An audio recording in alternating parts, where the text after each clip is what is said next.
Ni hao! Hi guys! Ni Hi! hao. Kamusta kayo guys? How are you? Oh, Hello. yan. Okay, okay. I think alam na ng mga kaibigan natin ano mang pag-usapan natin. Hindi Ito ka na, bago na natin magkakaroon ng visa pag-usapan. sa China, Richard. Wala ka ng Ito, visa. ni Oh. hao, ni hao. Bago natin pag-usapan itong prospect of a Congresswoman, Sara Duterte, right? Which is increasingly becoming a rumor of the town. Pag-usapan muna natin yung isa pang kapatid niya. Mark, reporting live from Davao. So kanina past time pag-usapan. Ano naman itong sinabi ni Polong kanina na pinagalitan niya lahat ng tao. And my goodness, he even, use the, like the idea of, if Jesus was nailed to the cross, then why are you, nailing my dog? I mean, my sister, medyo, medyo napagano na ako, di ba? What's going on there, Mark? Parang first time ko Oh, siya marinig na ganyan, ha? Yung positioning na. oo na todo defend Oh, dito sa kanyang kapatid na si VP Sara. And dinirect niya yung kanyang galit doon sa statement na nilabas coming from nakakbayan. Akbayan. Akbayan, oo.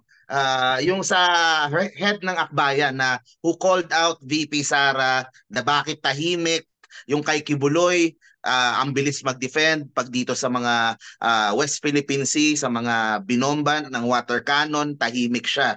So naglabas siya ng statement. Sinabi nga niya, ito din yung statement ng mga vloggers eh. So medyo ano din sila, pareho din sila ng Tumadaos-dos. oo, Tumadaos-dos. na yung statement daw sa West Philippine Sea ay dapat sinasabi ng Secretary of National Defense, Secretary of Foreign Affairs at Presidente lamang. Hindi na daw dapat ito pinapakialaman pa o may nagsasalita pa galing sa iba. 'Di ba? So yun yung kanyang sinasabi. At hindi na it is not the job of VP Sara to demonize China or any country for that matter. So yun ang sinabi ni Pulong. And sabi niya, we should also reflect ngayong Holy Week that why you nail everything to the Vice President. So lahat na lang daw ipinapako dito kay VP Sara. Okay, so yun yung kanyang kanyang Okay, mga i-breakdown natin one by one. No? Thank you very much for that, Mark. Our reporting live from Davao. Okay. Unang-una, of course, facts muna. As last time I checked, Sarah had statement on all sorts of things, including Afghan refugees in the Philippines, the conflict in the Kibuloy. Middle East. Well, now I'm talking about foreign policy, di ba? I mean, given na yung Kibuloy and all, and yung mga NTF, LCAC. Pero on foreign policy issues, di ba? Ang dami niyang statement din on international issues. Basta may US angle, may Western angle. Marami siyang statement kaagad. Not to mention yung kanyang tatay na parating may masabi sa buhay from Ukraine to ano. So, first of all, it's factually incorrect na because hello, nag-statement na siya almost on anything of relevance except dito sa China, that which raises people's eyebrows. Yung isa pang sinabi niya is Mark, 'di ba sinabi niya yung actions of China in the West. It's very neutral, very neutral. Hindi niya sinabi harassment, disruption, wala, actions lang. So totally neutral neutral actions statements. lang. And then, medyo malang Anwar, ano sabi niya? Do not demonize China. So, wow, China pang victim pala ngayon, di ba? So, Sir Ronald, hindi ko na lang patulan yung ibang part kasi Holy Week, mga ganun. I mean, my goodness, I don't want to talk about that. Let's just talk about I mean, anong gusto nila mangyari sa mga sinasabi nilang ganun? At anong basa mo, Ronald? Hindi. Wala ka nang kinakailangan ipaliwanag eh. Napakahalaga nung ginamit nilang statement. Bakit dinedemonize ang China? Bakit kinakailangan itulak si Vice President Sara na i-demonize ang China? No?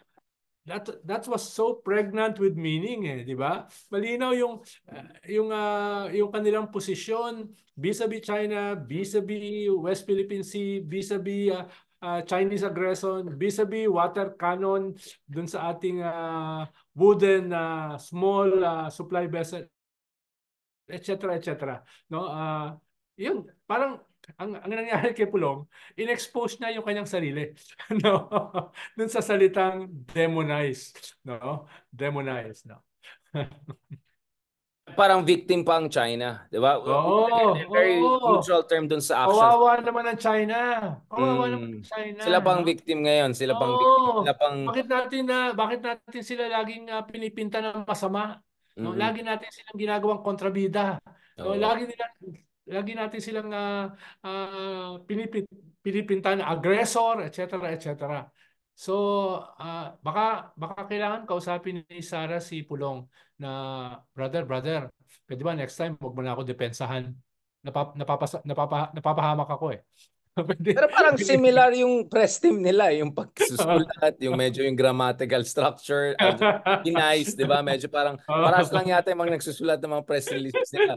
But, Sinasabi mo ba ungrammatical? no, I'm not saying anything. Wala akong sinisa. I'm just saying there's a pros. There's a certain pros. I will just put it that way. I wonder if this is the same team, right? Kasi di ba may mga statement din ng DepEd minsan na parang medyo but Ronald, going back to this, uh, so I think this is a perfect transition because ngayon suddenly I'm hearing that baka hindi tatakbo yung dalawang kapatid even for the Senate. Baka mag-giveaway na lang si Pulong sa Congress to Sara. So suddenly the conversation is not Sara's mayor, mukhang Basta will stay. And sabi nga ni Mark dun sa previous episode, Basta is already trying to recreate the magic, the dark magic of the father, or whatever you want to put it. But it looks like Congresswoman, would that be a reasonable move aside from, well, it makes sense for her to go on vengeance move against all of her kalaban dyan sa Speaker of the House and others, yeah. Well, napag-usapan natin yan dati, Richard, di ba? Na hindi yan joke. Parang seriously kinoconsider. At dahil seriously kinoconsider, ay pwedeng mangyari. Pwedeng mangyari. Ang dominant na agenda dyan ay galit. Galit kay Tambaluslos. No? Galit kay Speaker. Yun ang pinanggagalingan. Kaya makikita mo na yung mindset ni Sara. Makikita mo na yung kanyang style of leadership. Gusto niyang gumante. At hindi naman siya malayo sa reality in the realm of the possible. Dahil kung sakaling tatakbo siya for Congress, sigurado naman siya mananalo. At lalaban siya for speaker na hindi naman totally sarado. Bakit? Dahil yan after na ng midterms. At magdadalawang isip na yung ibang mga politiko na umalis sa mga Duterte at lumipat sa Marcoses dahil ang agenda na dyan ay 2028. No? Kaya baka lalo na kung si Gloria Macapagal-Arroyo ay backer niya, strategist niya, ay baka hindi siya empty threat kay Speaker Martin Romualdez, no, na tinatawag ng Tambaluslos. Yeah, just to be clear, so Arroyo, we cannot run again. Last time I checked, naka-dire-diretso na siyang tatlong term, if I'm not mistaken. No? So, hindi na siya pwede. So, the idea of Arroyo being the Speaker of the House and Digong being the President of the Senate, again, this is hypothetical, is out, but it could be, I mean, could it be two Dutertes in charge of the legislature? I mean, the idea of Sara sa taas, tatay niya sa taas. Ay, sa baba, sa taas, yeah. Yung Senate, hindi ko pa tinatanggal, Paano? Pwede kasi nilang tignan, sayang naman. No? Kung may Duterte na tatakbo, malaki yung chance na mananalo. Whether yan ay Pulong, Baste, o Digong. Yung Duterte brand is still, kahit hindi na siya kasing lakas before, ay malakas pa enough para makakuha ng seat dito sa Senate. So baka pag-isipan nila na sayang naman kung hindi nila gagawin. Kaya hindi ko pa sinasabi na walang tatakbo na Duterte sa Senate. Pero yung possibility na tumakbo si Sara for Congress at siguradong mananalo at lalaban for Speaker, no?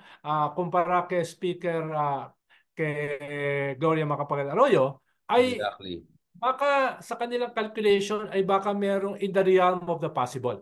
Dahil titignan si Sara not only as congressman, not only as possible speaker, kung hindi as a frontliner sa 2028. So alignment and realignment might happen around her. Pero is it worth it kaya na sorry to butt in. Is it worth it kaya to lose your... Please, Mark, go ahead. We want to get your point of view. Please, for me, ngayon ko lang medyo naririnig yan. Pero yung sa mayor ng Davao, medyo gets ko pa kaysa maagaw nung mga ibang kalaban.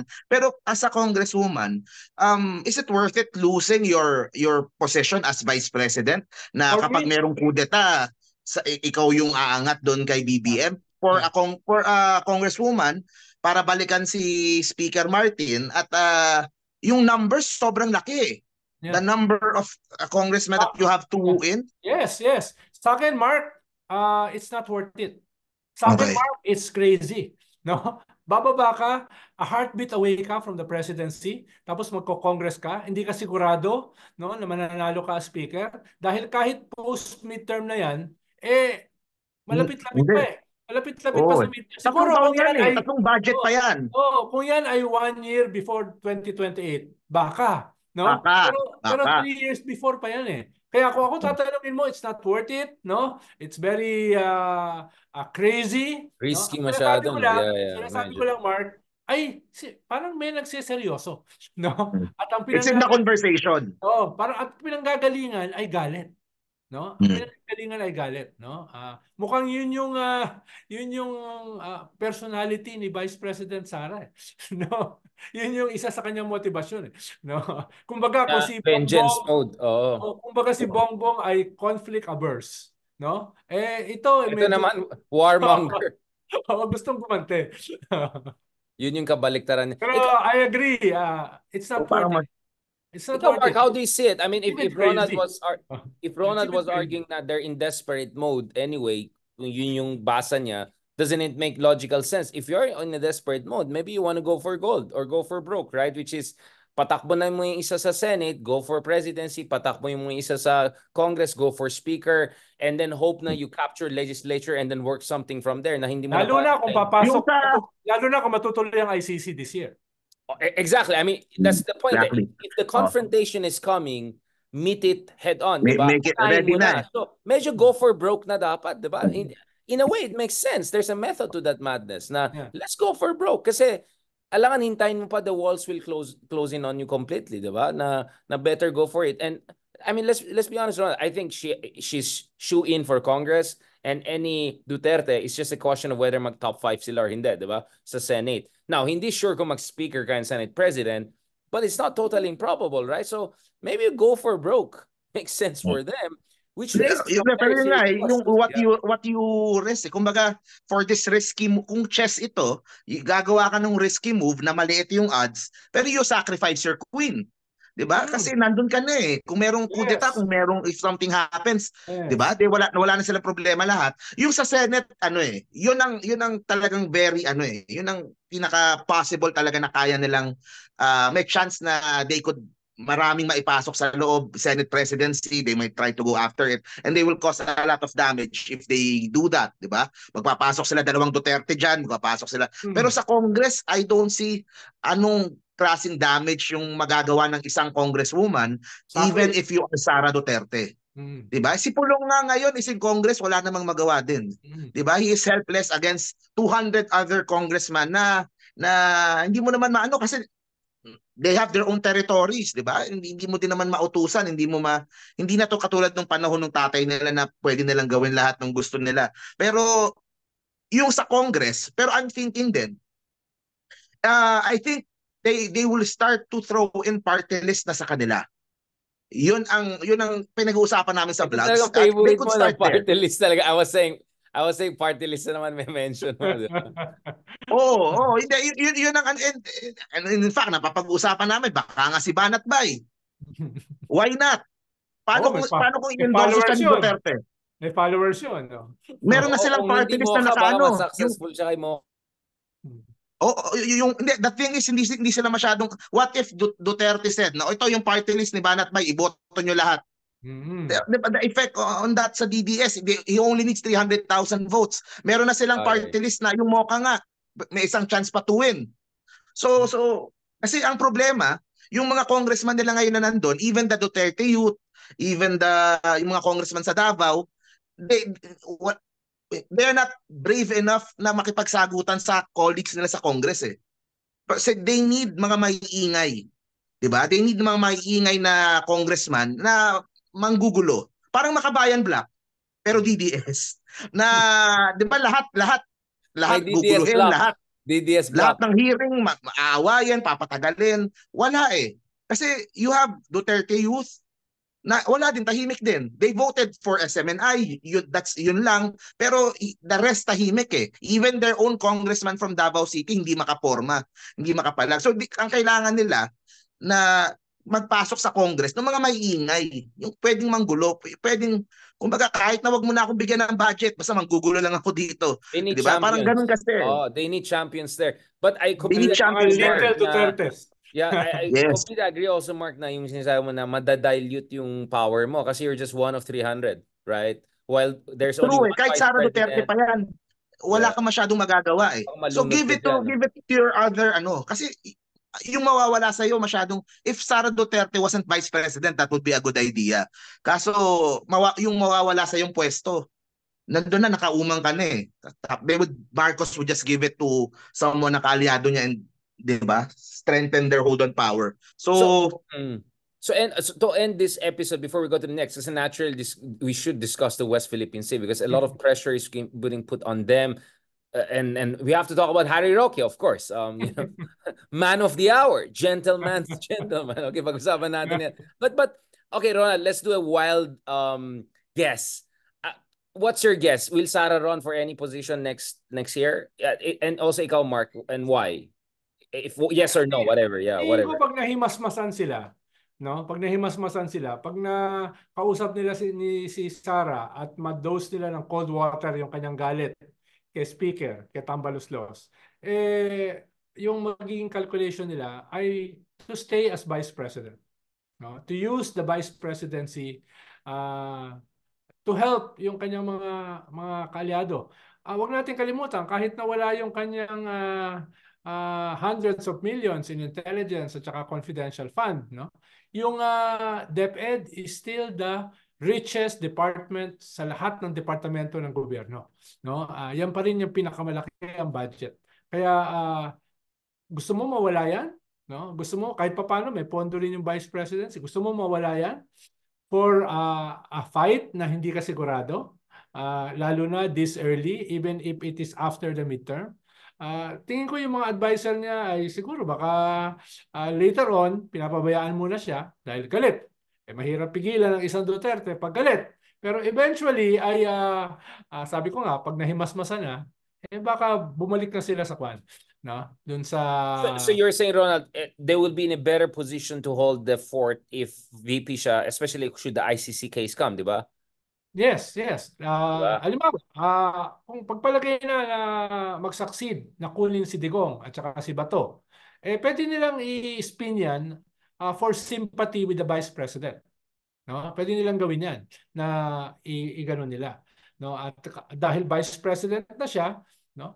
Ang plano kasi ni Digong dyan ay magkaroon ng EDSA 3, katulad ng dinampot si ERAP. No? I doubt kung yung sumuporta kay ERAP ay susuporta rin kay Digong, no? Iba 'yon. At yung mga sumuporta kay ERAP noon, medyo napaso na, no? Hindi na namin gagawin 'yan unless sigurado na mananalo, no? Pero at this point ay medyo malabo 'yan, no? Kaya pero baka pwedeng nilang isipin na makakuha ng sympathy for Sara going into 2028. Pero kung wala ka ron, paano mo siya ma-harness? Kung wala ka ron, kung ikaw ay congressman, parang sobrang baba eh. Parang sobrang baba para maging rallying point, para makakuha ng sympathy, no? Kaya yung mga saner minds around her, baka later on advice will prevail. Hindi pwede yan. Mali yan, no? Lalo na the president, of course we wish him well, no? Pero he's not also in the best of health. No? Yun ang isang point na hindi masabi. Kung may mangyari, at least baka magdasal si Pastor Kibuloy, no? Na hindi lang lumindol, hindi lang bumagyo, kung hindi may mangyari sa presidente, sino yung papalit? No? Yeah, kasi number 2. Speaking of the House, puts you at what, number 4? You're literally a heartbeat away. Yeah. Well, I mean, nakita naman natin nung Valentine's Day, may advice naman yung minamahal natin Pangulo na keep a healthy lifestyle, diba? Self-love. So let's hope that his self-love will help him, especially of course yung mga travel niya. I'm sure he's gonna get some good advice, baka yung mga health guru. Mark, ano yung balita mo? Nabalitaan ko kasi na merong ilalabas ni Maharlika yung kanyang pulburon video sa June. Bakit June? April 2. June ba yung kay Maharlika? Ito, ang Taylor Swift concert, meron silang ganun na announcement pang date. Ko June mas believable yung April 2 dahil malapit-lapit. Pero nakataon yung April 2 is yung premiere ng Banateros sa SMNI. Hindi April pala, hindi April Fools. April 2, kasi April 1 baka April Fools eh. Pwede rin, April Fools, pero totoo lalabas sa June. Baka yung April Oo. yung full, yung June pa to, Yun yung di ba? lumalabas eh. Kung daw, ilalabas na daw ni Maharlika. Pero sabi ko, bakit June? Baka papa CGI pa nila yan. Matagal yata yung CGI yan, di ba? Medyo Deep fake. mahal-mahal ang CGI. Oo. Ano nila, deep ano pa nila yan, deep CGI pa nila yan. Okay, okay. Mark, ikaw anong hunch mo? What does your gut say na is Sara, are they gonna just drama na ayoko na mag-VP, bababa na lang ako kasi inaapi ako, ganun. Drama lang 'yon and then in the end balik stay put pa rin siya kasi VP pa rin eh. I think the only way na bababa talaga si Sara, aalis sa pagka-VP and kung sakaling bababa siya, is if ma-threaten yung hold nila sa Davao. I think that's the only logical ano. Kung walang ibang makakatalo kundi siya, kung hindi kakayanin ni Baste. That's why siguro Baste is making all this effort to show na he is asserting na hindi, kaya ko na, I can do this, I can hold the fort, you stay there. Pero aside from that, hindi eh. Masyadong malaki yung mawawala for something na hindi naman sigurado. So I think hindi din ano. Siguro pinag-uusapan, kino-consider, but in the end masyado pa ring sayang na yung pwesto niya ngayon. Right? Because of course everything is also about 2028 for her, no? I mean, of course she's a heartbeat away, but so far we have a president naman and self-care, self-love din naman, so mukhang 2028 talaga yung realistic option here.